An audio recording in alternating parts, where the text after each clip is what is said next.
So today we're going to be talking about the listing presentation. And so we're going to spend a little bit of time going through and talking about how to do that. And probably the place that I want to start with on this though is I want to start by kind of giving you a background on a story or a scenario that happened about probably 10 years ago. That I wanted to share with you. So we'll start probably, in fact, I forgot, I don't have a clipboard, I packed everything up, so. Get this for you guys to write on here.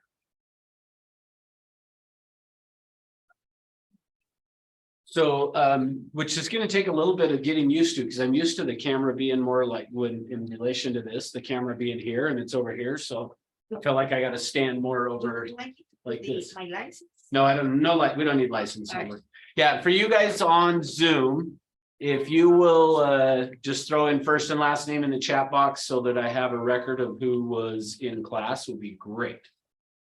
And we'll go from there. So, all right, so here's where I want to start with on this. So I want to start by just giving you a story about listing presentation where I had a manager at a company that I was working in that had asked if he could do a demonstration of how he taught the listing presentation. And he wanted to do this to a bunch of other managers. And so I want to just share with you and show you what he did so that you can understand when you're going out on a listing presentation, it is not unusual. In fact, actually, let me even back up and say it this way. I remember as a new agent that I had a number of times where I would go to other agents in the office and I would ask them if I could go with them on a listing presentation. So I just had said, hey, the next time you have a listing presentation, can I go with you on it? And they would always say yes, but then nobody would ever then invite you to actually go out on listing presentation. And I have found, what I've found is typically that is a pretty normal thing that happens throughout our business, is that you will have people that will say to you, or that may ask an agent, hey, would you let me go with you on your next listing presentation? And typically what will happen is the agents will say yes, and then they'll never tell you about one. And I remember as a new agent that I would go in the office and we had a board that was like this, that hung in this office workroom. And what they would do is they would write on there, anytime somebody got a new listing or they put a buyer under contract, or send a referral, anything that had gone on business-wise, they would list it on this board. And I remember I'd asked this one particular agent, hey, would you be willing to let me go with you on a listing your next listing presentation? He said, yes. Well, I remember walking into that workroom and I see his name written on the board, and then it had this new listing he had taken. And so I went to this guy and I said, hey, his name was Bob. And I went and said, hey, Bob, I noticed you got a new listing. And he's like, yeah. And I said, I was hoping you would let me go with you on your next listing presentation. And he goes, oh yeah, that one was just a neighbor or a friend or something. I can't remember what he said, but he said, so it really wasn't like an actual listing presentation. And so I didn't want to have to, have you come because you really wouldn't have seen anything. I basically just sat down and had him sign the papers. And I said, oh, okay. Well, that same thing went on because I had asked a number of different agents in the office, and I kept, every time I would see a listing get written on the board, I would go and ask them, hey, you got this new listing and I was hoping you'd let me go with you on the listing presentation. And the agents would typically say the same kind of a thing of, oh yeah, I forgot, or oh, I didn't really have to do a presentation on that one, whatever. And so I found that nobody ever let me go with them. And I remember, and I've had agents ask me a number of times when I was experienced, but like not doing trainings like I am, I'd have agents say, hey, would you let me go with you? And I'd be like, yeah, sure. And then I would never like tell them about it or whatever. So kind of, I say that from the standpoint of a couple of reasons. One is so that just, and aren't surprised if you were to ask somebody that it's highly unlikely that they're going to actually let you go with them on a listing presentation, unless you are on a team or something like that, then that could be different. But so in the years that I have done training though, where I've spent training new agents, the most common thing that I have heard from new agents is, I need a good listing presentation. And typically what they mean by I need a good listing presentation is what they're looking for is a booklet or something that just has some really great stuff in it that they could go and talk about with a seller. Well, just as an FYI, we do have that as a company. If you go on to 21 Online and you go to Moxie Present, which I think actually I'm teaching that class on Thursday. Is that the one? Moxie Present? Yeah. So I think I'm actually teaching the class for Moxie Present on Thursday. But just keep in mind, all of that stuff is there and it's great stuff. But I remember, so now coming back to where I was at in the story, I remember this manager that it was at a different company that I was working in. And I remember this manager saying, okay, I'm going to do a class for how to do a listing presentation. And he said, I want to teach it to the managers to show all of the managers in the company how I teach it to the agents in my office. And the president of the company said, okay. So we had gone to this retreat. We were up at the homestead in Heber or Midway, I guess, but we were up at the homestead. And I remember we were sitting there. This was a 2-day meeting that all the managers were at. And we get to this point in the meeting where this particular manager is now going to teach us how he teaches the listing presentation. And he pulls out a booklet, something like this, although it was actually a binder. But he pulls out this binder and he opens it up. And I was with Coldwell Banker at the time, and this is what he said. And I'm not making fun of Coldwell Banker by what I'm about to do. This is literally what he did. Is he opened it up and he said, Coldwell Banker. Coldwell Banker was started by Colbert Coldwell and Benjamin Banker in 1906 at the time of the fires in San Francisco. And what was happening was that real estate agents were taking advantage of people, and Colbert Coldwell and Benjamin Banker did not want to see that happen. And so they created a real estate company, and that was in 1906 they formed Coldwell Banker. And the idea was to not take advantage of people. We are part of the Cardis Relocation Network. And what that means for you is when somebody's, and then blah, blah, blah, like the guy sat and did that about this page. And then he went to this page and started telling us about this page. And we have X number of offices all across the country and blah, blah, blah. And then turned the page and no lie, for 2 hours, we sat there while the guy went through page by page in the listing paperwork. So now, with that being said, back to what I was mentioning to you, we have available on 21 Online under Moxie Present, we've got that to where you could do that type of a presentation. So if that is what you were looking for in a listing presentation, it exists. I'll show you on Thursday how to get to that, what it looks like, all that kind of stuff.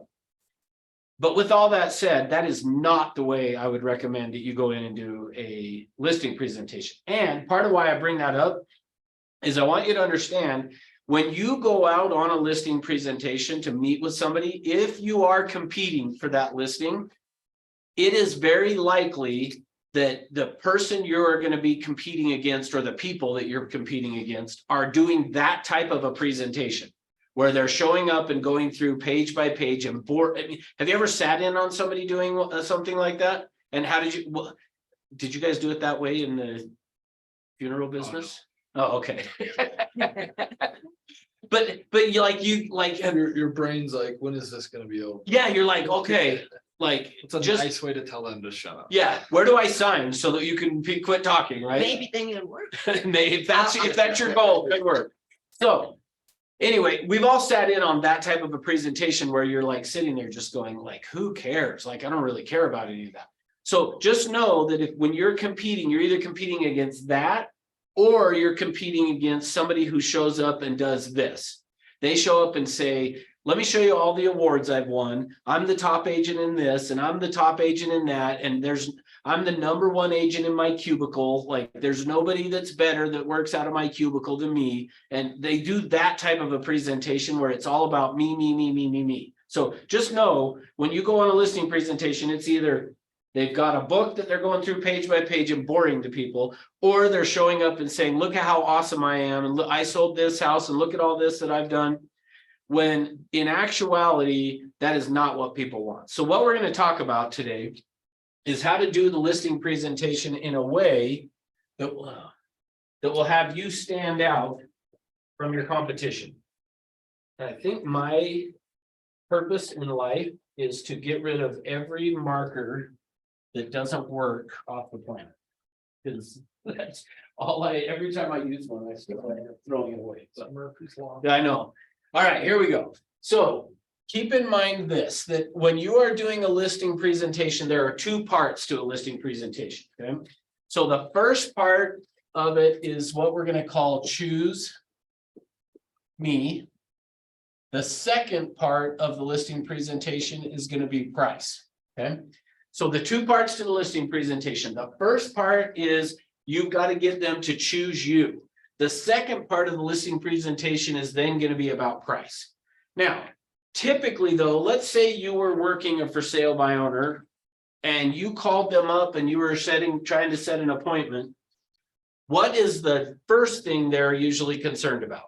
Price. Yeah, either like, what do you think my house could sell for? Or what's the commission you're going to charge me? So keep in mind, when I say up here price, I'm referring to both the price of their house and the commission you're going to charge. So this includes the price of the house and the commission. Now, what I'm going to tell you though is when you have an opportunity for a listing presentation, you do not want to talk price until they have chosen you. So the first objective we have on a listing presentation is I got to get them first to choose me. Then after that, we'll talk price. So until they have chosen you, we're not going to talk price. So what would happen? Hey, John, Good morning. did you want to come take over? No. But that's great. You could. I was looking for Amy's team. Oh, I think they're in that conference room. Yeah. Oh, Yeah. all right. Good morning. Good morning. Right, you're in good hands. Yes. All right. Do not go easy on. Yeah, right, exactly. So, so don't talk price until they have chosen you. So in the event that you were prospecting, talking to a for sale by owner, you get them on the phone and they were to say to you, so Jordan, what's your commission? What are you going to say? Based on what I just said, don't talk price till they've chosen. Probably something like, that's a great question. That's definitely part of the information that we'll go through when we sit down, and we'll go through A to Z on how we'll price your home and all those different things like that. Okay, good. Luz, what price are you going to charge me? What's your commission? Well, that's the reason we're here. There is some things that we need to discuss in order for you to understand about the price and everything that is related to it. Okay, good job. You guys did great. What if they said this though? Okay, but give me an idea. Like, give me an idea what your commission is. So it'll be anywhere from 0 to 10%. And Good once we sit down and talk about it, it's gonna make a lot more sense on where we'll be. Perfect. That is exactly the way I recommend to do it. Is I say to people, it could be as low as 0, could be as high. I usually say high as 8. Sometimes I will say 10, but I usually say could be as high as 8%. And the reason I say 8 is because I have charged people an 8% commission a lot of times. So for me is I just say, look, I always want to start it with commissions in Utah are negotiable. So that's totally negotiable. But the first thing we need to figure out is exactly what you're looking for and what you want to accomplish. And once I know that, we will come up with a commission that works for the two of us. And it could be as low as 0, it could be as high as 8. Now, how would it be as low as 0? If I don't do a good job. Okay, good. Yeah, and until I get your home sold, you don't pay me anything. So if I don't get the job done, you're not going to pay me a penny. But if I do get the job done and we're going to do it in a way that you're happy with. In fact, if you don't like the offer and don't like the way it's going, just don't accept the offer and then you don't have to pay me anything. So good. So keep in mind, That's the way we want to approach the price part, because typically well, give me an idea of the price. What do you think of the price? What are the commission? Whatever. So I'm not going to give them an answer on that until I know they've chosen me. And the idea behind that being is people will pay for value, but until they see the value, we're all the same. In their mind, every agent out there is the same. And I just saw a billboard from one of the local companies that says they'll list your home for $3,500. So why would somebody pay me 8% when they could go list it? So I guess I would say 4. If they're going to pay 8, I'm keeping 4. So why would somebody pay me 4% when they could go list it for $3,500? See, until they see the value, they might as well go do it for $3,500. Which, in fact, I actually have a guy that I trained at Coldwell Banker that when I moved over to Everest, he moved over to Everest, and then since has left and he's out on his own, and he lists homes for $3,000. He charges $3,000 to list somebody's house. And I was talking to him recently, and I was like telling him, help me figure this out. Like, what is your thinking on that? And I started asking him even like, well, are you giving less service or what, you know? And he's like, no, I treat it just like a regular listing, with the exception of that he doesn't go to their closing is the only thing that really is different. And I was like, why would you do that?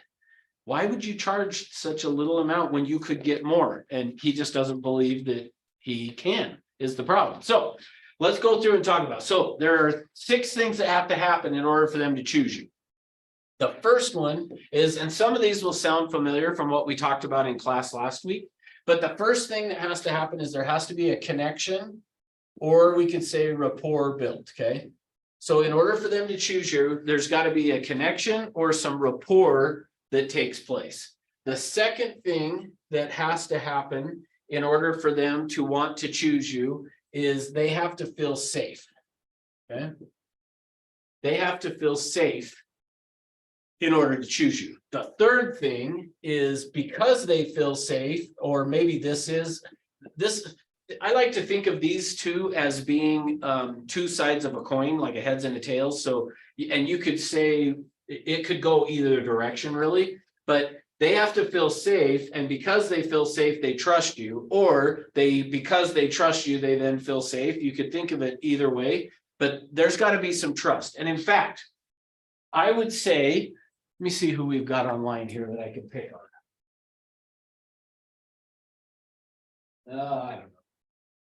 I'll just say it this way, is whenever I didn't get a listing, if I was competing, so if it was for sale by owner expired, or in the case of a relocation where I was going out and there were multiple people and we were competing for the listing, if I ever didn't get the listing, I would call and ask the people, doing a follow-up to, hey, just wanted to see if you decided, oh, we went ahead and listed our house with somebody else.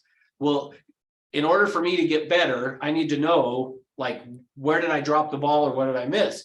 And almost every time they would come back and say either something along the lines of one of these two of, we just felt better about this person. We just felt better about them. So at the end of the day, it's like, this is a crucial piece of them then choosing. Okay. Now, once they've chosen you, the next thing that we have to do, and these next 2, so 4 and 5, I feel like are somewhat a heads and tails kind of a thing as well. And we've talked about one of them, but is you've got to create value in order for them to choose me. And then number 5 is separate yourself. You have to separate yourself from the competition. And I'll show you how we're going to do all this. And the reason I'm starting with all of this is what we're going to go through and talk about next is, okay, so what is the listing presentation? What should it look like? And then once I show you what it'll look like, I'll show you how we hit each of these pieces as we go through it. And then number 6, and the final piece of the presentation is the close. So we have to close, okay? Now, I'm going to show you how we're going to do all of these things as we go through this. But in order for them to choose you, these 6 things have to happen. And if you get these 6 things to happen, they'll choose you, and then you can go through and talk about price. Okay. So now with that, let's jump into this process. So the first thing that we want to do when we get an opportunity to go out on a listing presentation The first thing we want to do is we want to start with what we like to at Everest refer to as the TAP. Anybody have any idea what TAP stands for? And for you guys that are on Zoom, we're down in the second floor now instead of the sixth floor, and the computer's a lot further away, so I have a harder time if you type in notes. So it'd be better if you could unmute, but if you want to type, then I'll have to walk over and look at it. But anybody know what does TAP stand for? Thank them, acknowledge and promise. Good, that's exactly right. So the TAP is going to stand for thank, acknowledge, I'm going to abbreviate, and promise. Okay, so we want to thank them, we want to acknowledge, and we're going to give them some type of a promise. So the idea of it being this, I would be showing up and saying, hey, Luz, thank you for being willing to meet with me and to come and talk to you about helping you get your home sold. Look, I noticed when I pulled up how awesome your flower beds look. Who is it that has the green thumb in the family? My husband. Your husband. Oh, well, man, he's done such a great job with those flower beds. And it's going to make a huge difference when it comes time to selling your house. And I just want to give you a promise that after we've met, I'm going to give you some great information. Whether or not you end up wanting me to be the one to help you get your home sold, you're going to have some good information. So that's the idea of this, is we want to thank them for meeting with us, acknowledge something about the house if you can. Look for something on the house that you can acknowledge them about, the color of the door, how the landscaping looks, just something. If there's nothing, you can't think of anything to acknowledge them for, then acknowledge them for their time. Just, I appreciate you taking the time to meet with me today. And then prompt some type of a promise. I'm going to give you some great information that's going to help you make the most amount of money when in getting your home sold, something along the lines of that. So I want to thank, acknowledge, and promise. Okay. Next. Okay. If I had started, so we're going to, number 2, we're going to call game plan. Okay. Or you could think of it as even just an overview. Okay. But if I had started class today and I had said to you guys, hey, at some point today during class, a bus is going to pull up out front. And when that bus comes, we're going to all go jump on the bus and we're going to go on a tour. What's the first thing you guys would ask me if I said that? Where are we going? Say, we want to know where we're going. The other example I like to use with this is every Saturday morning, my wife and I go out for a walk. And she doesn't really do this anymore, but for a long time, we would go out and be walking, and then all of a sudden she'd be like, all right, we need to run. And then she'd just start to run. And then we would run, and for didn't ever know how long. And then she'd all of a sudden just stop and we'd start walking, and then she'd be like, oh yeah, we got to run. And I finally one day was like, we got to talk about, like, before we go out on this walk, like, how much running are we doing? And like, let's at least, because for me, I don't mind running. Like, I run every day and I run faster than she does. But it was just always this last second, like, okay, let's run. And then we'd start to run and I had no idea, like, how long are we going to run for? Like, just know people like to know where they're headed. We want to know where we're going. So the next thing we're going to do after we have thanked, acknowledged, and promised is the next thing I want to do is I want to give them an overview or the game plan of what we're going to do. So what I'm going to do is I'm going to just tell them something along the lines of, so I'm going to do the thank, acknowledge, promise. So thanks for meeting with me, Luz. Your flower bed's great. Promise I'm going to give you some good information. Now, let me tell you what we're going to do tonight. Let me tell you what we're going to talk about today, whatever, something like that. And then from there, we've got 4 things that we're going to talk about with them. The first thing that we're going to talk about with them, and I'll give you kind of the language of this in just a second, but needs, wants, and expectations. Okay. So the first thing that we're going to tell them is, so, hey, here's what we're going to talk about in terms of helping get your home sold is I first want to start by talking about your needs, your wants, and ultimately what you would expect out of me as an agent. And I'll share with you what I would expect from you as the seller. Then after that, we're going to go through and we're going to talk about, I'm going to write it up here as marketing, but keep this in mind. When I say marketing, on this piece. We are not gonna talk to them necessarily. If they're interested, we will. That's probably the better way of saying it. If they're not asking questions, we're not gonna go through and talk to them about like how many websites we put their home on and the professional photography and blah, like, that's not what I mean by marketing. When I talk about marketing here, we're gonna talk to them about what we're gonna do to get their home sold. And that may or may not include actual marketing. So even though I'm writing it down here and I'm gonna say it to them as we're gonna talk about what I do to get a home sold.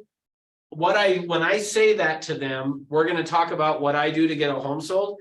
I'm not meaning like how many websites we're gonna put your house on, okay? This is just how I'm saying it to them as far as what we're gonna do. Really, we could put this as / plan of action, like we're gonna talk about what I'm gonna do to get their home sold, okay? Or an action plan, maybe is another way of saying it, okay? Then C, what we're gonna talk about then next, after that, is we're gonna talk about the market and price. Okay, so I'm gonna, after we've talked to them about first their needs, wants, and expectations, then we're gonna talk about what we do to get a home sold. Then we're gonna talk about what's going on in the market and what that means in terms of their price. So ultimately, what that looks like is we're gonna talk about the macro. And we're gonna go through detail on all this, so just know that, but I'm just giving you the overview. We're gonna talk about the macro, so the big picture, what's going on in the market. Then we will talk about pricing with them and how it affects them. And then ultimately, after that, we'll talk about the CMA for the actual price of their house, okay? And then the fourth thing that we're gonna give them as part of this overview is where we're gonna do a close. Okay, so now let me show you what this looks like. So if I was going out to Luz's house, I would be saying, you know, thanks for meeting with me. Your home looks great. I'm gonna give you some really good information. Before we get started, let me give you just an overview of what we're gonna talk about, Luz. First, I want to hear from you about your needs, wants, and ultimately your expectations. I'll also share with you what I would expect from you as a seller. Then we're going to talk about what do I do to get a home sold. I'm going to share with you what makes me different than every other agent. Now, let me pause for a second on that. You'll notice the language that I'm using. I'm already starting to tie this back over to these pieces. So I'm saying, we're going to talk about what do I do to get a home sold and what makes me different than every other agent out there. After we've done that, then we'll go through and we're going to talk about what's going on in the market, how that's going to affect the price of your home, and ultimately we'll land on what price we want to list your home at. And then after that, Luz, if you're comfortable and confident in everything I've had to say, then I'm going to ask you to sign some paperwork, okay? Now, you guys on Zoom didn't hear her, but she said, All right, okay. She said, all right, or okay. So notice what I just did on this. And let me even pause and back up for a minute. Part of what I want you guys to see is even at this thank, acknowledge, and promise, I'm assuming the sale.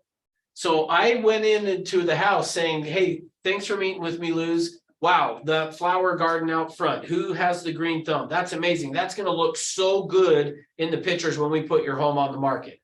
And I just want to promise you that whether we end up listing your home or not, I'm going to give you some great information. So you'll notice I've already assumed the sale by saying, hey, when we put your home on the market, that flower bed, the pictures from that's going to look amazing.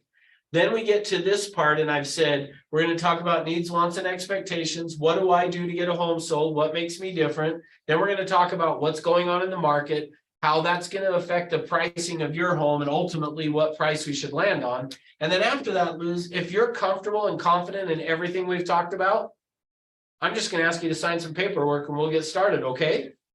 Now you'll notice when you say to them, okay, you automatically want to say, okay, okay. Like, so I've already gotten some buy-in from her to where I've already said, this is what we're going to do. And then at the end, I'm just going to ask you to sign some paperwork, okay? Okay. So notice that's what we've done. So this is all prior to actually the presentation starting. Make sense? Any questions? so when somebody, assuming that we did all of that, when somebody says, well, I would like to take a day or two to think about it. Well, oh, if they said it right here? Okay, so let's role play it, okay? So Luz, let me give you just an overview of what we're gonna talk about. First, we're gonna talk about which I'm starting up here just so that you guys can hear the language again. We're gonna talk about your needs, wants, and ultimately what you would expect from me as an agent, and I'll share with you what I would expect from you as a seller. Then after that, we're gonna talk about what do I do to get a home sold? What makes me different than every other agent out there?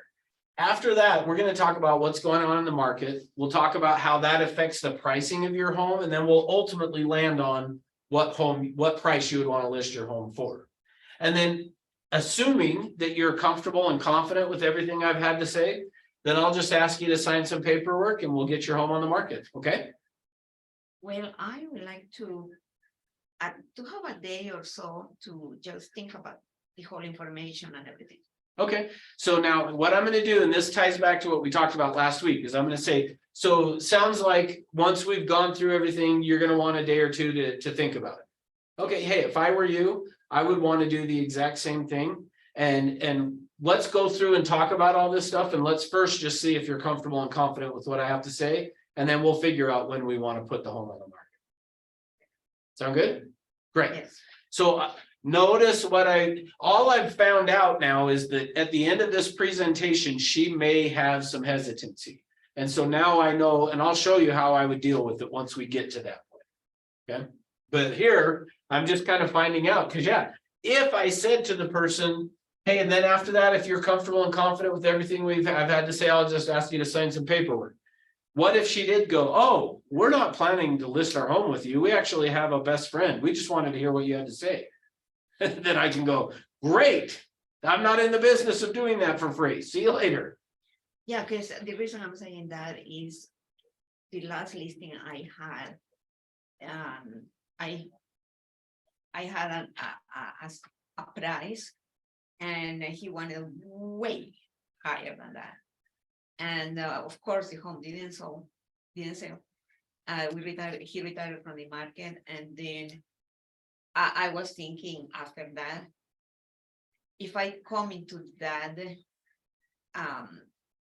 situation again, part of the problem was I didn't do the price reduction thing. Yeah, that's what I was You just know, gonna say. Yeah. that was my fault, because I didn't let, at that point, when I was doing that price thing wasn't setting here. Yeah, gotcha. And now that I know, I'm thinking, once it's there, we need to use that, because other than that, it's just a waste of time.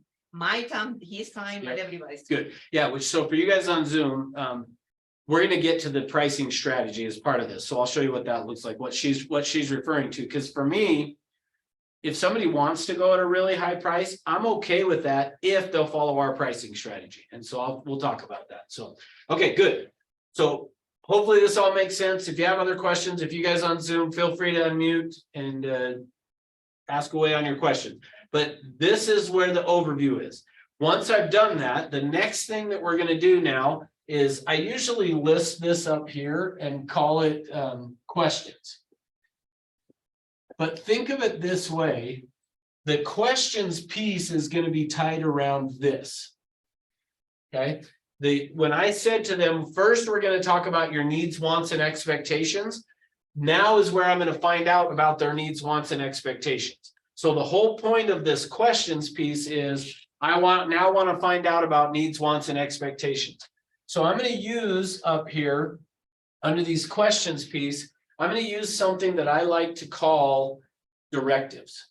So I'm going to list it up here. In fact, I'm going to do a / directives. So Rose, in the needs, wants, and expectations, will it tie in there the time frame and the qualification? What, meaning during this piece, is that what you're asking? So like, is it appropriate to talk about that time frame when we are Yes. Yes. talking about That's exactly, yeah, and I'll show you what that looks like. So I'm gonna start with, I want to always start these questions piece, and in the needs analysis class, when you guys come through that, I will teach you more detail about this, and I'm going to show you greater how to use these. But for now, just know the directives are going to be stuff like this. Describe for me. Share with me. Tell me about.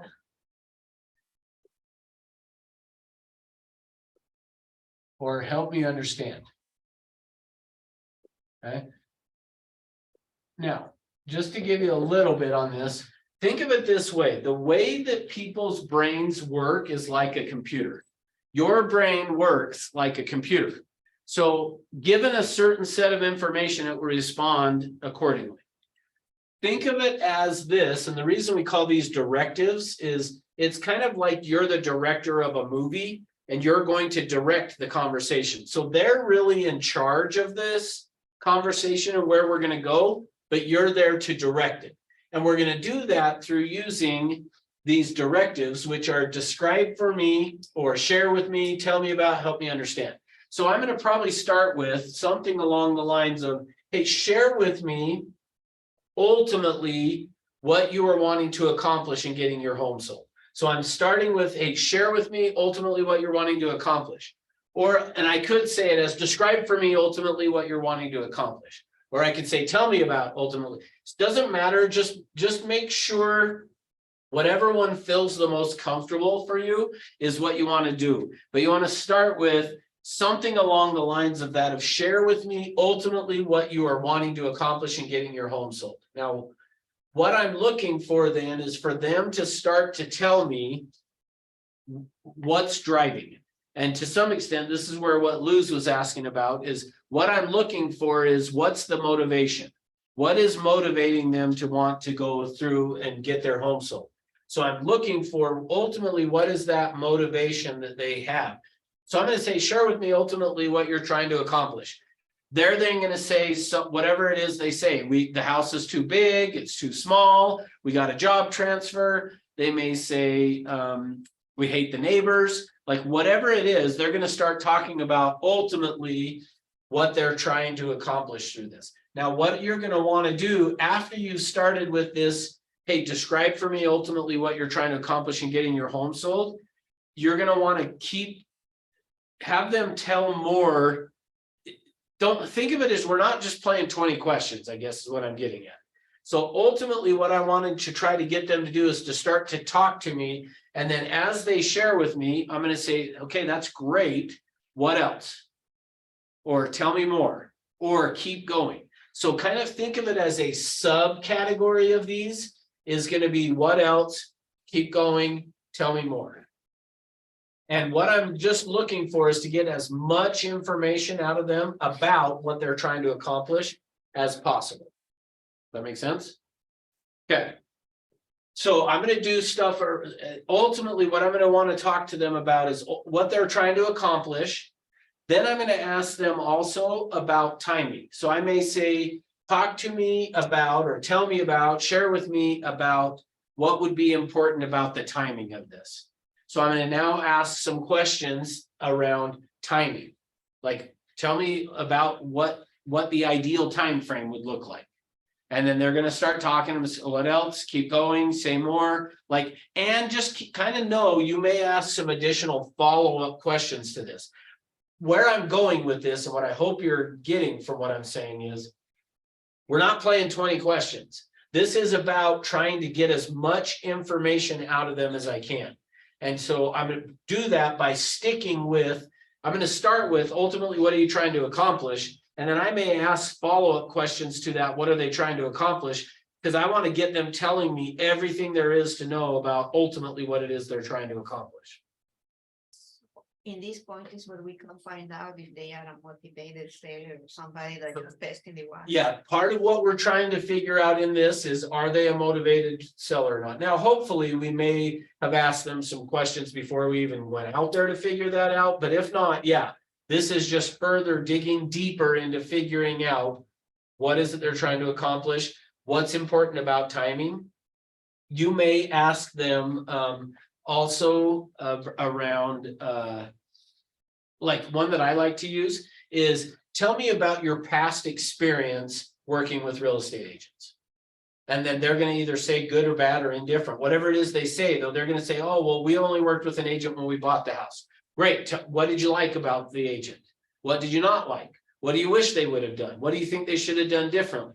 How could have they help you to feel more enjoying the process? I don't know, that hopefully you're seeing where I'm going is what I want to do is just ask these questions, trying to figure out what it is that they're looking for. So let me give you some examples of what I mean by this. So I used to do trainings. We used to have offices in California, but in doing the trainings down there and going through and helping an agent understand this process, what ended up happening was an agent got an opportunity to go out on a multi-million-dollar property. So this was like a $15 million house in California. They came and said, okay, what do I do as far as a listing presentation? Said, go through and follow this process. And when you get to this, really ask questions to figure out like what's really going on and what ultimately what we're trying to figure out and what we're doing with this part is really I'm trying to get them to connect and to have the rapport that's going to create them to feel safe and to trust me. That's the whole point of what we're doing with this is trying to get that to take place. And the way that's going to happen is by me asking all these questions and being very interested in them and what it is they're wanting to accomplish. So the agent goes out on this $15 million listing, sits down with the lady and says, tell me about, what you're trying to accomplish. So she went through and talked about, she said that her husband had passed away. He had been a big producer in the film industry, made a ton of money. They lived in this big house, but now he's passed away. And she's just left in this big house all by herself, having to take care of it. It's too much. She doesn't need this much of a house. She just wants to sell it. Okay. So that's great. You got all this information out of that. Okay. The agent asked all these things. Ask about timing. The other one I like to ask about on this as well is pricing. Tell me how price is going to affect your decision to list your home. And then I'm going to have them start telling me about price, and I'm going to ask follow-up questions to keep digging deeper into what is it most important about these things. So they're going to share that. So this lady shares all this stuff. The last question I like to ask on this is share with me or tell me about your biggest concern, or share with me what's going to keep you up at night. Tell me about what is your biggest worry or fear or concern, whatever you want to call it in here. Okay. So, and hopefully, again, back to this, hopefully I've created some connection and rapport that they feel safe and will trust me. Because then when I ask this question here so tell me about your biggest concern in getting your home sold. What should happen is they should tell you the key thing you need to know in order to get the listing, by telling you what's the most important. So let's go back to this example. So the agent's out there, they go through this, they ask all these questions, they say to this seller, so share with me ultimately what is your biggest concern. Now, this lady had interviewed 3 agents. So our agent was the 3rd agent of the 3. The lady says to him, the agent, okay, every other, when our agent got to tell me what your biggest concern is, the lady said every other agent that has come out and talked to me has talked to me about putting it on their office tour. They talked about putting on the board tour. They keep talking about all of these people and doing these big events, and they're going to have all these people walking through my house. And she said, I don't know if you noticed the white carpet in one of the rooms. I don't remember what room it was, but I don't know if you noticed the white carpet in that room. And the agent said, yeah, I did notice that white carpet. And she said, that was a gift from my husband. He had it handmade in Peru or something like that. I don't remember what it was, but handmade somewhere, paid $100,000 for this carpet that was in this room. And she said, all I kept thinking about every time the other agents talked about all these people walking through my house is I could just picture the white carpet being destroyed. She said, that's my biggest fear is I understand when I sell it, somebody might come in and rip the carpet out and change it, but I don't want to see it destroyed while I'm still living in the house. So ultimately, that's what you're trying to find out in this is what is it that they're most concerned with? What's their biggest fear? But in order to get to that, you first have to create this connection and rapport by asking them a bunch of questions along the lines of what's important about timing and tell me about your past experience with agents. What did you like? What did you not like? Like one of the questions you could even ask as part of this question section could be like, what would the experience have to be like for you to be able to say it was worth 7% commission? Like what would have to happen? And ask them what that looks like and then let them tell you, right? Like they're going to give you all the answers to the test. If you think about it that way, is the purpose of this is you're about to take a test and they're going to give you all the answers that you need to the test if you'll ask. If you don't ask, they aren't going to give it to you, but you got to ask. Okay. Does that all make sense? Any questions about the questions piece? Yes, you said that there is a need analysis class, and I suppose there is a lot of questions in that one. Yeah, in the needs analysis class, we'll actually spend, it's a 2-day class where we spend basically the whole 2 days worth talking about this section, basically. Is how to really do this. So, yeah. Because that will be the value thing, right? Of the offering value. Well, this is how you figure out what to offer as value. Yeah, once I know this, that's where we're gonna head next is now how do I do these two things? So the questions section and all of this has been about creating rapport and connection so that they'll feel safe and trust me. What we're gonna do next then is number 4 is all about creating value and separating ourselves. Okay? I think a key tool is to create like a ride for them, like that everything that you're talking about, you refer back to when they're doing this and when your house is listed, this is what it looks like. So you're putting them in that picture and that's all they're seeing. Yep. And it's not just, here's my packet, go through and read it and see if you like it. Exactly. But it's basically like, here's my bullet points and I'm actually going to show you what it looks like. Perfect. Yep, exactly right. Good. Okay, so number 4. So the next thing is after we've done this question stuff is what I'm going to call here the plan of action. Okay, but think of it again as so this is this part here is what we're doing now. Okay, is now we're going to talk to them about what do I do to get my home sold? Or you could again think of it as this is where you're going to separate yourself from everybody else. Now, the hard part about me teaching this to you is what I'm going to do down here has everything to do with what I found out up here. So the whole point of this is first to find out what's important here. Once I've identified all of the things that are important to them here, I'm now going to incorporate that into my plan of action down here. So let me give you an example. Let's say that up here I said, tell me about your past experience working with agents. And they said, you know, we bought a house, we sold a house, whatever, blah, blah, blah. And I say to them, well, tell me about the, what did you like about the agent? And they tell me, and I say, well, tell me what you think they should have done differently. What did you not like? What do you wish they would have done? Something along those lines. Let's say that something they hit on up here ends up being like big time on communication. Like they feel like I want to be communicated with better. I want to know what's going on. The agent didn't seem to call me unless there was a problem. Like if they're saying that type of stuff down up here, then what I'm going to do when I get down here is I'm going to say, okay, you mentioned up here that you were frustrated or one of the things you want to see from your next agent is better communication.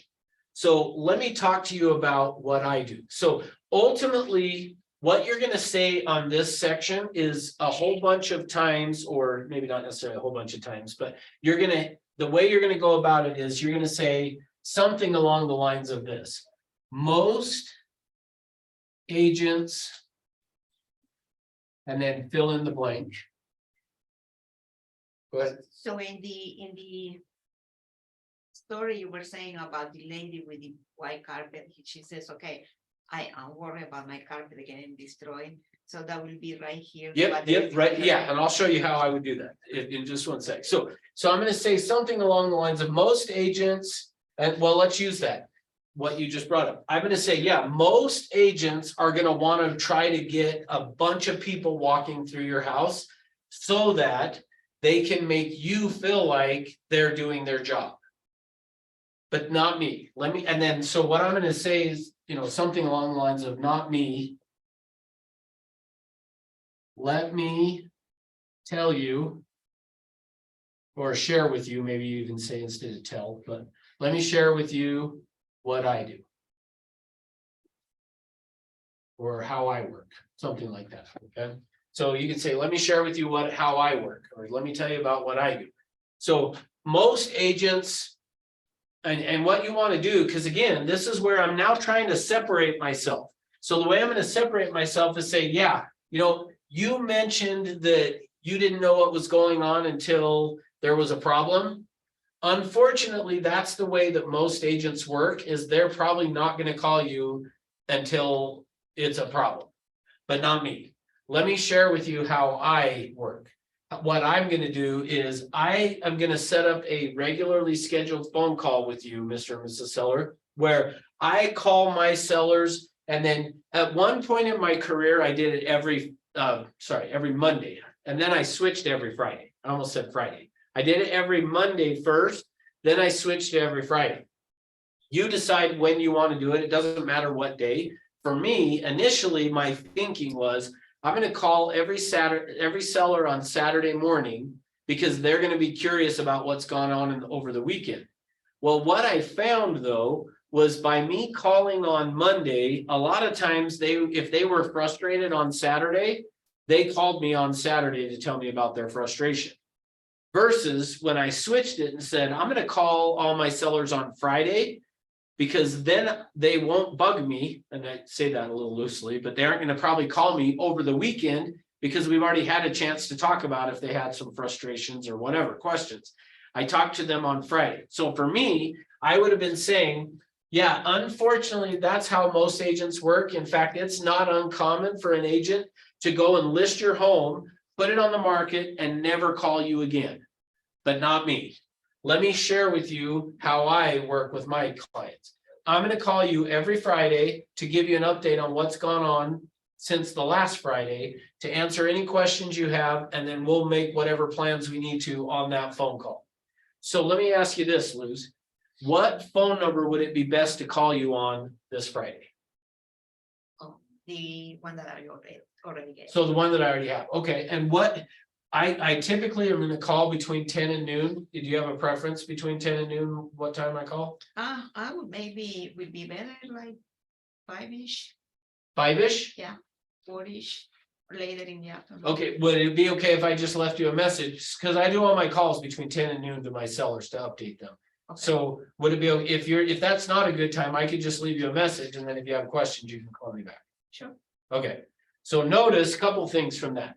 One is, notice that I'm already again assuming I'm going to be getting the listing, because I said to her, what number would you like me to call you on Friday? Or you could say, what time should I call you on Friday? Whatever. But notice I'm assuming the sale, but I'm also trying to separate myself by saying, yeah, unfortunately, this is how most agents do it, but not me. We're going to have a regularly scheduled time that I'm going to call you every Friday to give you an update on what's going on. So you're going to know early if there's a problem. And one of the other things I'll tell you is, in the event that I start to notice a problem and it's now maybe Monday, I'm not going to just wait till Saturday or Friday to call you. I'll call you on Monday. Would that be okay? Sure. And does that sound like it would work for you? Yes. Good. So notice I'm getting buy-in and I'm assuming the sale by saying when on Friday. Does that make sense? So now back to the white carpet. Most agents are going to try to get a ton of people walking through your property. They want to do that for the reason to try to have you feel like they're doing their job. But that's not how I work. Let me share with you how I work. What I'm going to do is I'm actually only going to let people come and see your house who have been pre-approved. Because obviously a $15 million house, there's going to be a lot of people that want to come and see a $15 million house that probably can't afford it. So I'm only going to show your home to people who we know are approved and qualified. Then what I'm going to do is I'm going to go down to the medical supply store and I'm going to buy a box of booties, and have everybody that walks through your house put on a pair of booties before they walk through the house. How does that sound? Sounds great. So notice again, what I'm trying to do on this is, let me tell you how most agents work, let me tell you what I'm gonna do. So the idea of this whole thing is to separate yourself and tie it back into what their concerns were up here of here's what they said they wanted to see, let me show you how I do it. So Ross, in that situation, how will I go, if I was in that situation, how will I go about it, knowing that, like I'm saying, just people that are qualified? How do I know that there was an agent that is just showing houses, but they didn't really go through that? Well, so for a $15 million house, I would do this. I'm not gonna do it for a $500,000. But on a $15 million house, if let's say Jordan called me and said, hey, I've got some buyers that want to come see your property, I would be just saying, hey, and I would have in the listing, seller needs to see pre-approval or proof of funds before showings. So if he calls me, I would just say, great, send over your pre-approval or proof of funds so that I can show to my seller that like you're a real buyer. And here's the thing, the people that are real buyers are going to be okay with doing that.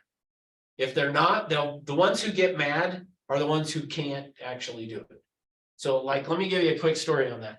I had an agent that it was in our training program a number of years ago, got a call. So she had listed, or it's not he had listed his brother's house and got a call from somebody that lived close by, said, hey, I want to come see your brother's house. He goes out, they didn't know it was his brother's house, but I want to come see your listing. He goes out and shows it. The lady gets there and she starts telling him, yeah, I'm going to pay cash for this house.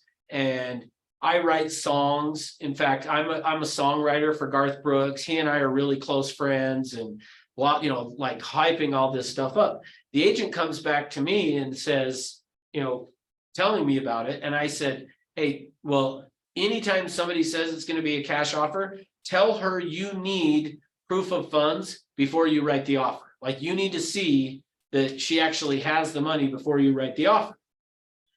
And the agent said, okay. So he goes back to the lady and says, hey, before we write the offer, I need to get a proof of funds letter. And she was like, what? You don't trust me? I could get Garth Brooks on the phone right now and he'll vouch for me and blah, blah, blah, blah. And she's like, in fact, he owes me a bunch of money. And as soon as we get that, I'm going to be writing the offer. The agent comes back and tells me, and I said, I would go back and tell the lady, as soon as you have that proof of funds, then that's great. I'll write the offer. But until you do, I'm not going to write the offer. So he goes and tells her that. She gets really mad, says, fine, I'll go find a different agent if you don't want to help me. And so he then comes to me and is mad, the agent is, because he says, I just lost out on double ending the house because of what you told me to do. And I said, no, I don't think so. Like if she was real, and so this is my point, if she was a real buyer that had the cash, she would be totally fine with showing you, here's a copy of the bank account. So you either want a copy of the bank account, they can black out all the account numbers, or have them get a letter from the bank on bank letterhead that says they have funds in excess of whatever the amount is. They will have no problem doing that if they actually have the cash. So she freaks out. He then comes back and says, hey, I just got a call and tells me the agent that was going to be showing the property to this lady. And I said, oh, well, you don't have to worry because that agent I have known for a long time, she will not write an offer. Like she was a top agent in the valley here. I said, she will not write an offer without proof of funds. So if she wouldn't give it to you, she's probably not going to give it to her. And that agent, I promise you, is not going to work with her very long before she figures out she's not real. Sure enough, she shows it, never gets the offer. He calls back. The agent says, oh, I think that lady's a nut. I'm not working with her anymore. And I said, see, I told you. Like, just know she never came through. The other thing we did, we jumped online and Googled her name to see if she was a songwriter for Garth Brooks. Didn't exist anywhere. So just know there are weird people out there, okay? So just that's the way we want to go about it. Now, let me actually tell you another interesting one that I had. So I had gotten an internet lead a number of years ago and had been in communication over email with the guy a number of times, and he kept telling me he was out of the country and blah, blah, blah. And then he would tell me, hey, I'm gonna be in town, could we see a house? And I'd say yes, and then he'd never contact me. So this went on for a long time where he and I were emailing back and forth. Well, finally, one day he says, I'm in town, can I go see a house? Sure, go meet him, go show him the house. And like, just actually spoke great English. Like, in fact, at that point, I would have not even assumed he was from a foreign country. So we meet, we go show the house, and that's it. And he's like, well, I'm leaving out of the country again for a while. I'll let you know when I'm back. Okay. Long time goes by, haven't heard anything, contacts me again. Hey, I'm gonna be there. Can we see a property? Yep, go in and show him the property. Brings his wife this time, who doesn't speak English, and they're communicating. And at that time, I have no idea what language it was, but they're communicating, and we're looking at the house, and he says, yep, we want to write an offer, and it's going to be a cash offer. So I told him, great, I just going to need proof of funds so that I can send that into the seller. The listing agent happens to be another agent at the company that I was with. So he says, okay, but it's going to be from a bank that's in Cambodia. And I go, okay. So he sends me over a proof of funds letter that's on letterhead from the Bank of Cambodia. I write the offer and I send it over. And all the while I'm like, I hope this is legit. Cause like I'm inside, I'm like, because this was a $400,000 house. And I was like, and no, like, I don't mean any offense because I don't really know enough about to know the judge, but I'm like, how many people in Cambodia have $400,000? Like, is what's going on in my head. So anyway, I write the offer, I send it over to the agent, and I send over this proof of funds letter from Cambodia that says they have funds in excess of $400,000.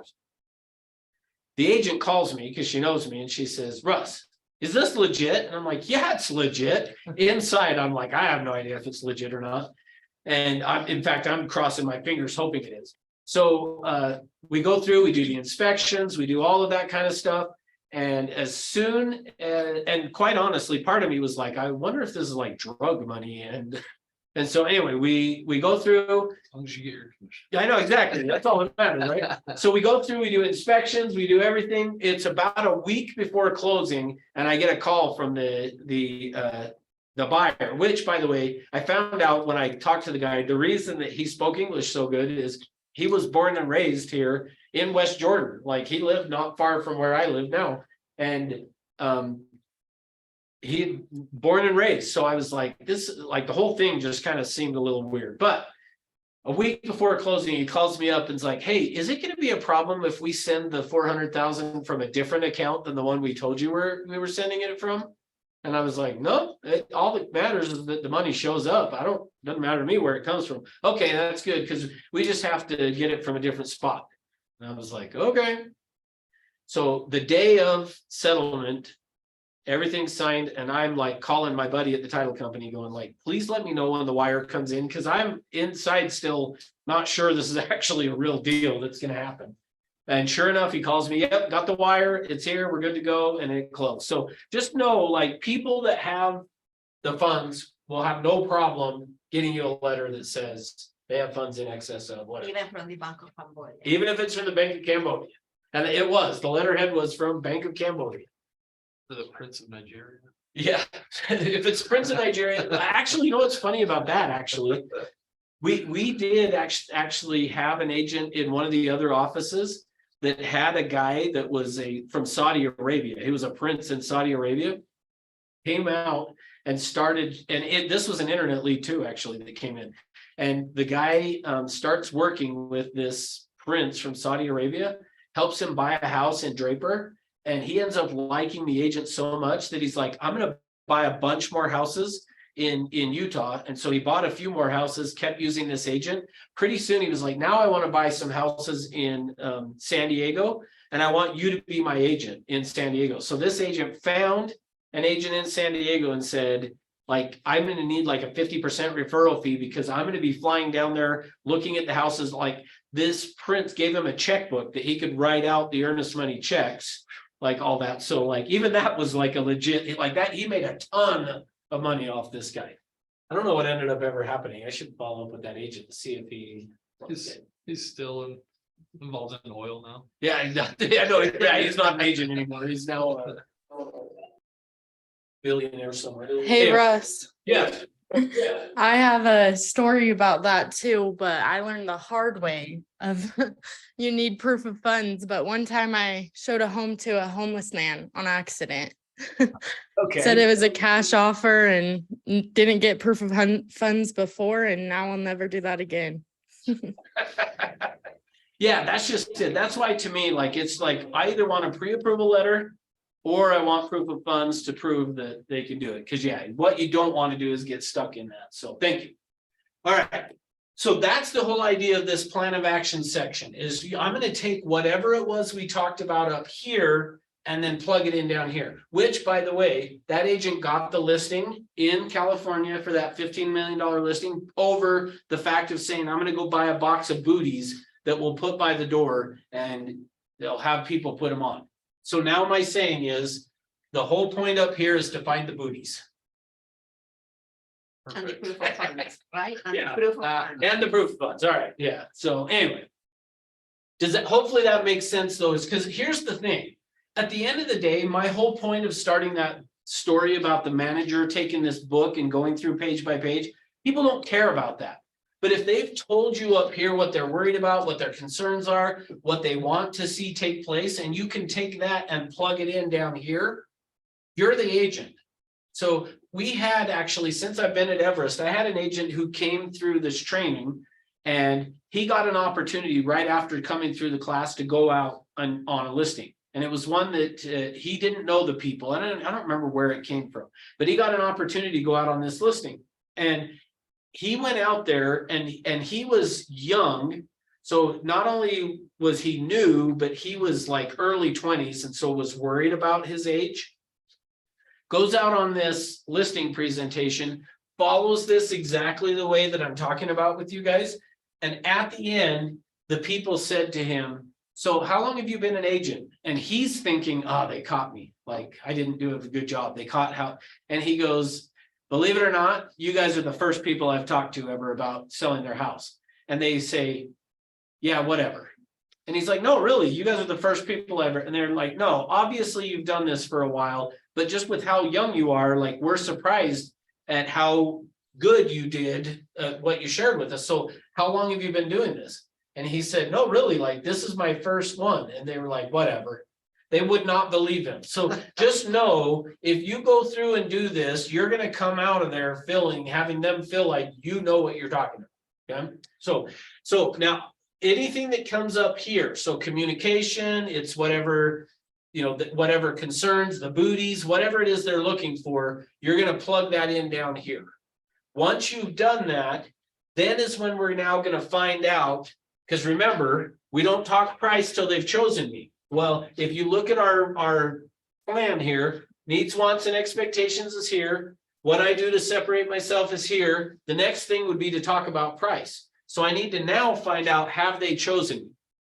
So a lot of times what I like to say is this, is I'm going to draw a line here of like, okay, don't go past this line until you find out if they've chosen you. So how am I going to find out if they've chosen you? How I'm going to find out then is I usually am going to ask them on a scale of 1 to 10, where are we at? So we'll continue our role play here, Luz. I would be saying, so Luz, on a scale of 1 to 10, 1 being there is no way you would list with me even if I paid you, 10 being where do I sign? Where are we at in the process right now? How comfortable and confident are you about me being your agent? 5. We're at a 5. Okay, so now here's what I'm going to do. So I'm going to ask that on a scale of 1 to 10, where are we at? 1 being you're not going to list with me, 10 being you're ready to go right now. Where are we at? Anything they say less than a 10. So if they don't say 10, so she said 5. Here's what I would really do is I would be like, for me, I'm going to be like 5. Wow, I haven't done a very good job, have I? So what would have to happen, like that is really how I would handle it, is I would probably say, wow, I haven't done a very good job then. What have I left out that would help you be to a 10? What have we not talked about?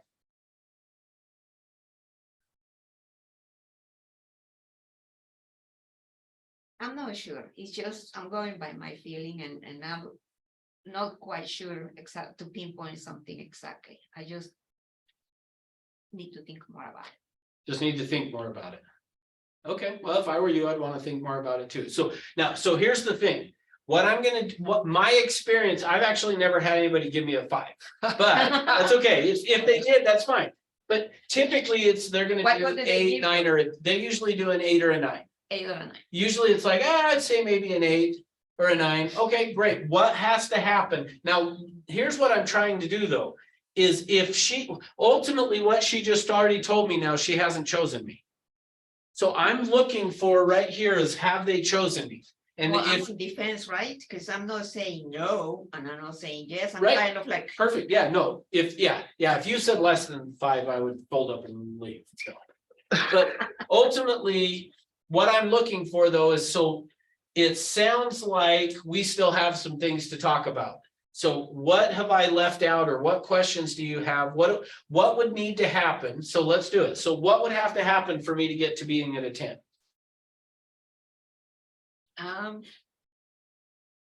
Tell me your price. yeah, that's right. That's what I was thinking. Okay, good, yeah. So that's what I was gonna say is, when you get an 8 or a 9, it's usually like, well, we haven't talked about the price or the commission yet. And so that's the only thing I'm not sure about. So if they said that, so Jordan says that, I'm gonna say, great. Assuming, Jordan, we can agree on the price and or the commission, whatever it was your concern was. Are you comfortable with me being your agent? Assuming we can come to an agreement on price. Yeah. Okay, great. If I can get that, then I will continue on. But if they did what you said of like, I don't know, I'm just not really comfortable. No, I'm not really feeling it. I would just be like, okay, well, what would have to happen in order for you to feel that way? Because you need to, what you're looking for is a person certainty, right? That they want to work. Yeah. with. Yeah, and I'm just trying, well, I just am not gonna go on to price. If, let's say that you did the 5 and I said, what would have to happen? And you said, well, I'm gonna meet with 2 or 3 other agents still, and I wanna see what they have to say. I mean, I like what you've said, but until I hear what they have to say, I don't know. I would say, great, let's do this. When are you meeting with those other agents? Tomorrow afternoon, Tomorrow afternoon? Okay, so what time? or 4 o'clock. And let's do this. Let's have you meet with them. Do you think like 4 to 5 is about what you would meet with them? Yeah. So let's plan on you and I getting back together at 5, and let's see if you've changed your mind at all. As far as being at a 5. how about the price? You didn't tell me. Yeah, no, the we'll talk information. about the price tomorrow at 5. Okay. Because at the end of the day, if you feel better about that agent, does it really matter what I think on the price? If you're gonna go with the other agent? Yeah, but that would be my tipping point on what prices are, so if I wanna compare you to the other 2. I'm gonna ask them their price and then. Perfect. Their price. Good. So, and here's how I would handle it, is I'd say, that's awesome, Jordan. I love that. In fact, I think you're a smart man for doing exactly what you're thinking. So I'm gonna totally build them up on that. And I'm gonna say, but I want you to hear from them first. And here's why. The way that I go about pricing property is proprietary, and I don't want to give away my secrets until I want you to be able to see the difference of how I price a property versus how they're going to. So, and it'll be helpful if you see theirs first. So you meet with them, and then afterwards, I'll sit down and go through price with you, assuming you are even interested in me after that. Yeah, I think the whole idea is let somebody else kick their teeth in so that you can be the hero. That's right. Yep. So I'm not gonna, just know, I am not gonna go through price unless. If they tell me, hey, yeah, no, if I like what you have to say and we can come to an agreement on price or commission, then we'll do it, then great, I'm gonna go ahead. Unless you are ridiculously low priced. Unless I'm, okay, if you said that to me, well, Yeah. so, okay, let's role play it. Well, I'm saying that, Ross, because my first listing was with a guy that interviewed like 5 agents. Yeah. And I talked to him and I was saying, probably he won't call me. But I was charging 1%. Guess who got the listing? You. That's why I say unless you are charging a ridiculously low price. Yeah, so, I mean, if they say, yeah, but so to me, if, at the end of the day. I don't wanna talk price until. I know Yeah, if I'm not the guy, then why, I'm not even gonna keep going. Like, if we were to where they're like, yeah, I'm not really feeling it, okay, great, see you later. Well, but I'd still be interested in knowing your price, I'm sure you would, like, I mean, I might not say it that way, but I'm gonna say, yeah. Well, the way that I go about pricing is proprietary, and so I'm not gonna give away my secrets for free. And so, and the proprietary that you are talking about is the pricing strategy that they've. so it's kind of a twofold thing, is one is the way that I go about doing a CMA is a little different than most agents, but two is the pricing strategy as well. And so I don't want to give that away if they're not gonna. If they'll say, yeah, if we can come to an agreement, we'll list with you, great, then let's talk about it. But if not, because again. Does it, if they're not feeling comfortable with me, does it matter what I tell them price? No, they're not gonna list with me anyway, so it doesn't matter. So that's where I'm gonna find that out. Then once we've done that, then now number 5, we can go to pricing. Okay. So pricing is this. Okay. Now, on the pricing, remember what we're gonna, how we're gonna approach this is I'm first gonna start with and talk about the macro. Then I'm gonna talk about the pricing strategy. Then we'll do their CMA. Okay. So if somebody were to ask you, what's going on in the market today? What's the big picture? What would you say about our market? What's going on? What's the macro of the market? Like the Utah, or like. Salt Lake, even just Salt Lake County. Or Utah, either way. I mean, I've had a lot of people asking me about the market, just saying like, hey, I'm a real estate agent now. And I've always approached it as a very positive way. Like, Okay. So what are you saying? I always say, you know what, rates, yeah, they seem really high right now, but that's because we've been spoiled over the last couple of years and it wasn't really, that trend has never really ever happened and it didn't prove to be very effective. So we're kind of at rates right now where they might drop a little bit over the next year or so, but in reality, this is kind of our new normal. And so it's a little unfortunate, but it also still lets Utah's housing prices stay stronger than a lot of the rest of the country. Okay, So good, that's kind of what I. good. The only thing I would add to what you said there is I would say because our inventory is still very, very low. The home prices have not gone down and probably won't go down unless something drastic happens. That's the only thing I would add to everything you said is perfect. I always want to talk to them about what inventory is doing and what that means. So for me, it's more along the lines of, yeah, I'm gonna say interest rates have slowed everything down, which is probably actually good because we were already so high priced. If you look at income versus the price of a house, we're already are out of whack on that.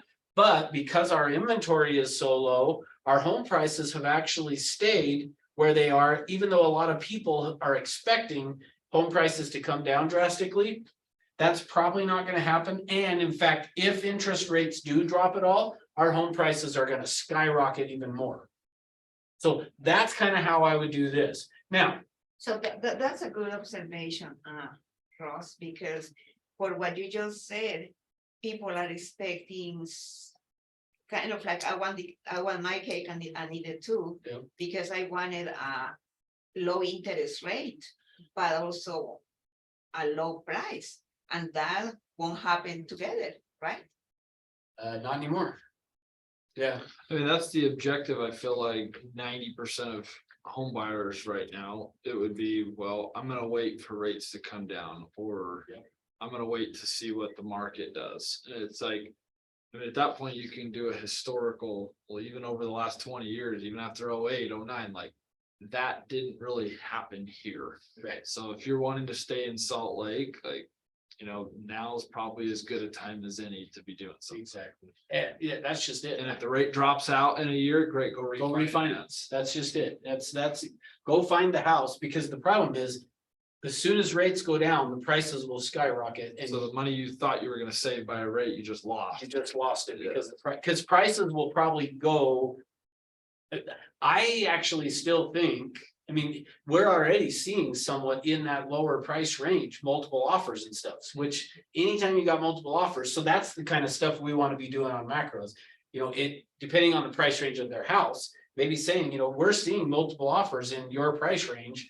Therefore, don't be surprised if we price it right, if you get multiple offers that drives the price even higher. Okay. All right, so that's the macro part, the pricing strategy. Here's what the pricing strategy looks like. A home will sell it, and when I say sell, they'll generate an offer when it's priced within 4% of where it should be. So if a home is priced within 4% of where it should be at, it will generate an offer. If it is higher than that, so if you're 5% above where the actual price should be, you're probably not going to get any offers. So this is what it looks like, okay? So so if we were doing it like on a spreadsheet, is the number of showings you're gonna get and the number of offers you're gonna get based on the price, like percentage, I guess. So in the book, is it the 5 to 7% Yep. is they're getting showings, but no offers? Yeah, so if you're getting no showings and no offers, you need to reduce the price between 7 and 10%. Okay. Yep, so if somebody is getting no showings on their property and no offers in a 3-week period. So again, we want to be looking at this every 3 weeks. Now, for the last couple of years, well, I guess not now, 2 years ago, I guess. Since May, this hasn't necessarily been the case of last year, but basically, as a general rule, you want to be evaluating the price every 3 weeks. Now, 2 years ago and 3 years ago, it was more like once a week you were needing to do it because of how fast the market was moving. But I would say basically as a general rule and where we're at today, every 3 weeks, if you've had no showings, no offers, you need to reduce the price between 7 and 10%. If you're getting some showings, and the definition of some is 1 to 3 a week, and no offers, you should reduce it between 5 and 7%. So that's where what Luz was bringing up earlier. If I'll take I don't care what price somebody wants to list their house at, I'll list it at any price they want to list it at if they'll follow this. You know that ahead of time. If they know this ahead of time and they'll follow it, I will list the property at any price they want to. So let me give you a quick story on that. So, and some of the background like this would take too long. So I'm going to give you a way shortened version, even though it still might feel long. But my wife's sister's husband, so my brother-in-law, so my wife's sister's husband, so my brother-in-law, his parents, their parents built a cabin up Big Cottonwood Canyon. And they built it 60 years ago. When they died, they left the cabin to a son and a daughter. So my brother-in-law's parents, there's the son, his sister, the daughter that they left this cabin to. Well, over the years, and I don't know how many years it's been since the parents died, but over the years, he hardly ever used it. Maybe once or twice a year we'd go up to the cabin. She used it essentially every weekend. She worked at a bank down here in Salt Lake, lived in Sugar House, would work all week in Salt Lake. Friday, as soon as she was done with work, which she got off early on Friday, she would drive up to the cabin and she would be there till Monday morning. Monday morning, she would drive back down to work until Friday afternoon, back up to the cabin. Well, she made this decision that she deserved more of the cabin than her brother because she used it all the time and he hardly ever used it. So one day, her husband had passed away. She goes to her brother and says, hey, I'm gonna change my name on the deed. And I don't remember why she was changing it, but she told him, I'm changing my name on the deed. I need you to sign this. Now, she had a friend that owns a title company. So she goes to her brother, says, I need you to sign this deed, changing my name on the title. He signs it. A year later, she comes to him and says, what do you think about selling the cabin? And he says, yeah, I mean, it's probably good. We're getting older and I don't really use it that much anyway. It'd be nice to just sell it and get the money. Sure. And she says, great. Just so you know, I now own, and I can't remember what the percentage she initially put it at, but it was like 2/3. So when she had him sign the quitclaim deed, she was actually changing it from joint tenants to tenants in common, with her being 2/3 ownership and him like 1/3. It might have even been more like 75-25. I don't remember now, but her having the majority ownership. So she says, and I've got an agent up here that I want to use. Well, he goes to his son, who's my brother-in-law, and says, what do you think? And he says, well, let me talk to Russ. So he calls me and is like, you got to come and talk to these guys. So I go meet with the dad, meet up at the cabin, see the cabin. They tell me all about the whole scenario, what happened. And I said, okay, well, the sister wants to list with an agent who's based out of Big Cottonwood Canyon. He wants to use me. She then calls me on the phone, the sister, and says, I know he wants to use you, but I've got an agent who specializes in properties in Big Cottonwood.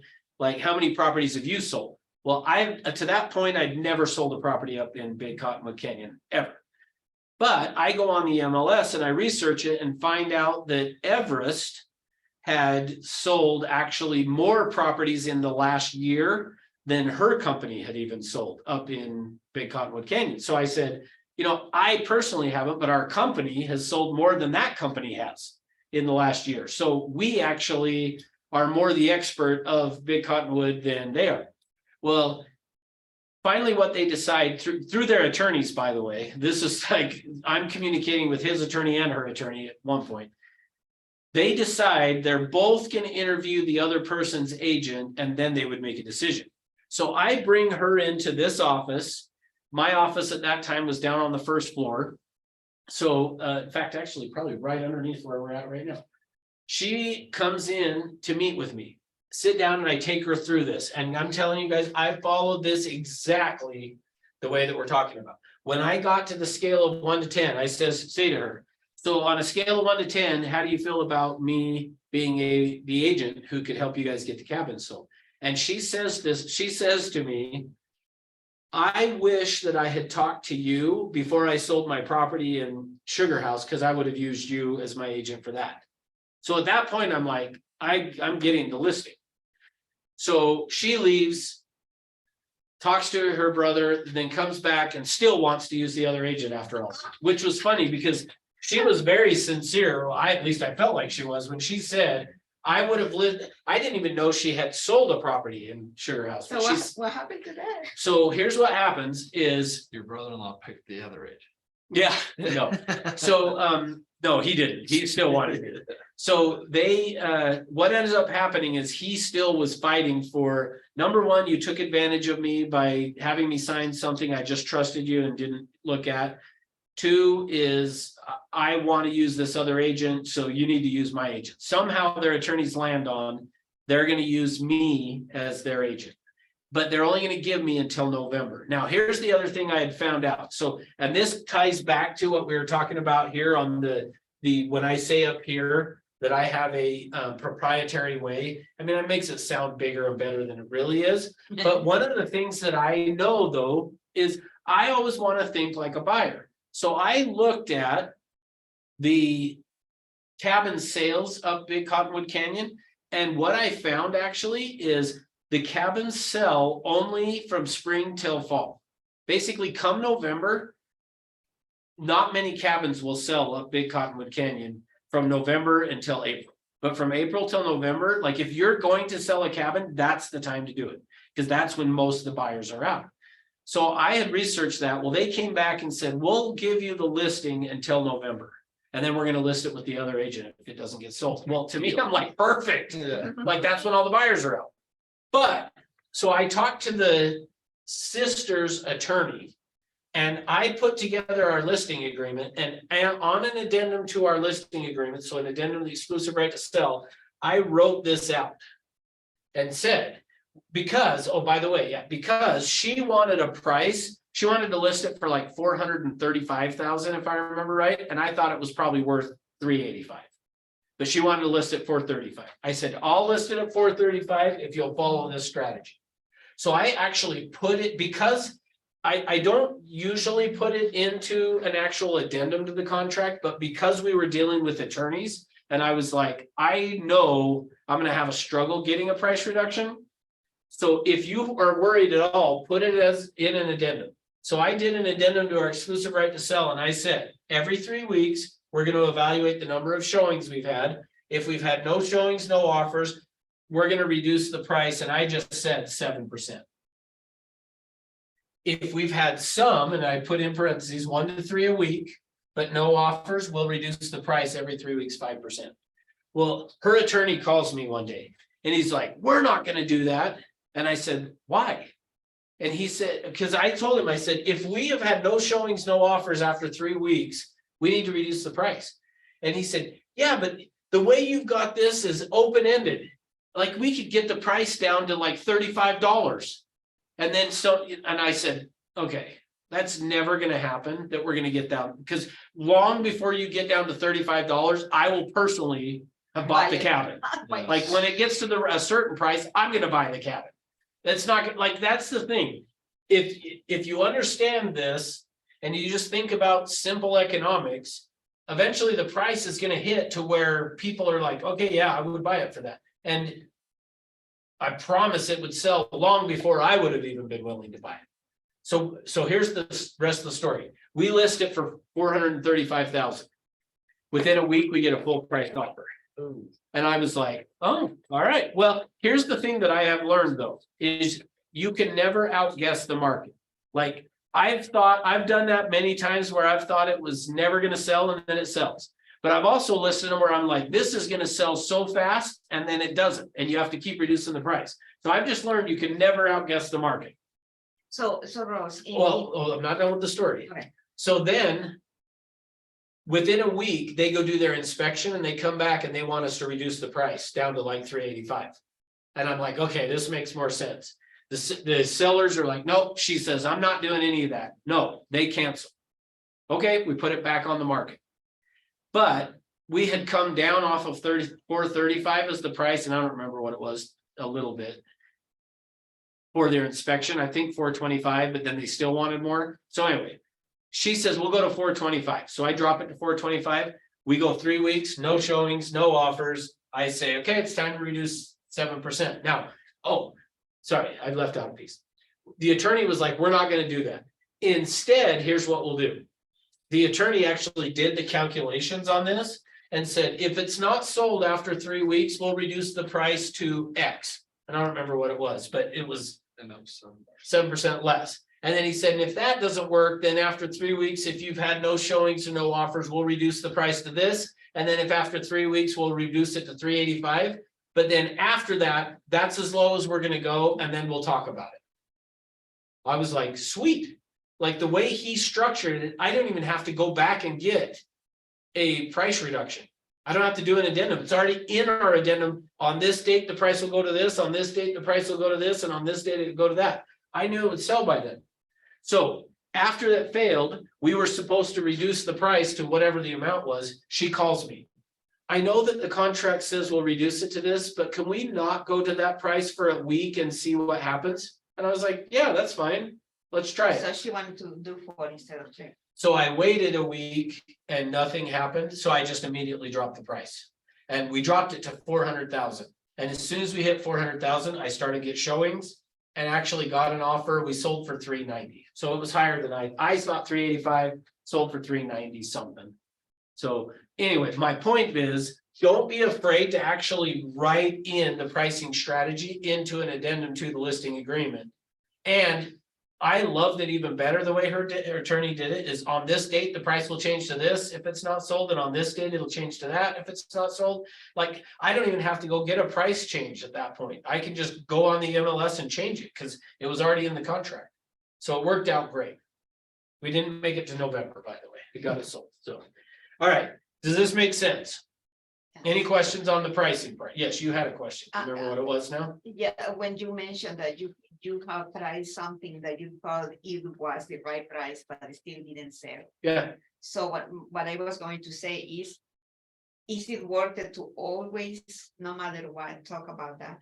the pricing strategy, yes. No matter, even if Even I if you thought, think it's a really good Yeah, price, yeah. yeah, cause I had one, this is one that, a home that I bought, I fixed it up to turn around and sell it. And I was like, this is a killer price. I mean, now granted, I was the seller too, because I bought it, but it didn't sell for what I had to keep reducing the price. And then I had one other one that was like that what happened was the square footage was wrong. And once we found out what the square footage was, well, that's gonna drastically change the price. So I think it's worth talking the pricing strategy no matter what, because you will have times you think, oh, this is a great price. I wouldn't need to talk about it. And then it doesn't sell. So. All right, so the final piece of this then is the close. So the close should be very simple at this point, because I've already set up here on a scale of 10, where are we at? So let's hypothetically say that they said, yeah, as long as we can come to an agreement on price. Well, now that, once we go through this, we're gonna talk then the price and say, what price do you want to list your home at? They tell me what it is, great. Based on what you set up here, sounds like we've agreed on a price. Did you want to get it to hit the market on Wednesday this week or Friday? It's probably how I would close, is you want it to go on the market on Wednesday or Friday, which is going to be better for you.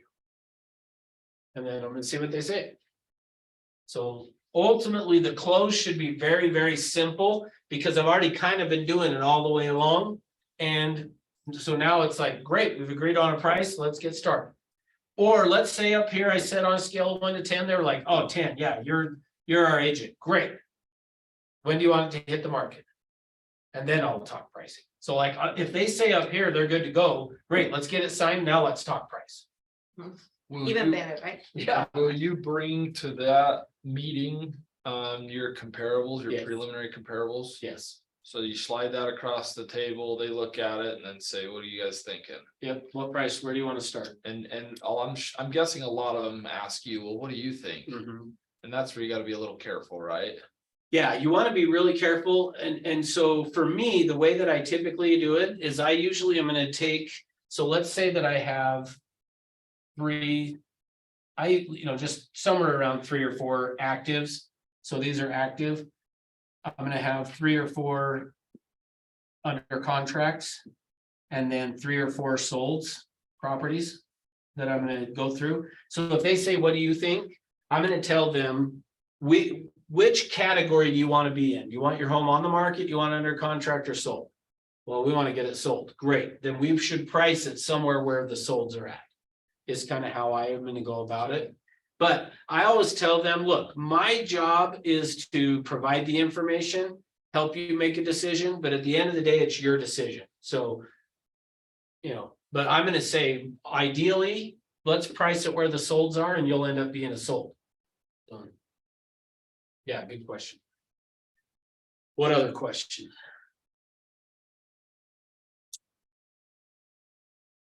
Okay. Well, we survived our first training and the new training. There we go. Was this the first thing? Well, no, they did morning ascent today. Yeah, there was morning, but so what? My first training. The Anyway, only thing they put your computer, I know, I don't like the computer there. I was thinking actually, the clock should have been. There was 0 consultation with me before doing this. Wow. And I'm like, the clock ought to be right there, not clear over in the It's corner. like even hard to see from. I know. did they do it in there because that is a room and in here will it stick out of the wall or something? I don't know. Yeah, well, yeah, because the hallway's right there. Yeah, So, yeah. So, but anyway, they could have put a panel yeah, I and don't know. still put it in there.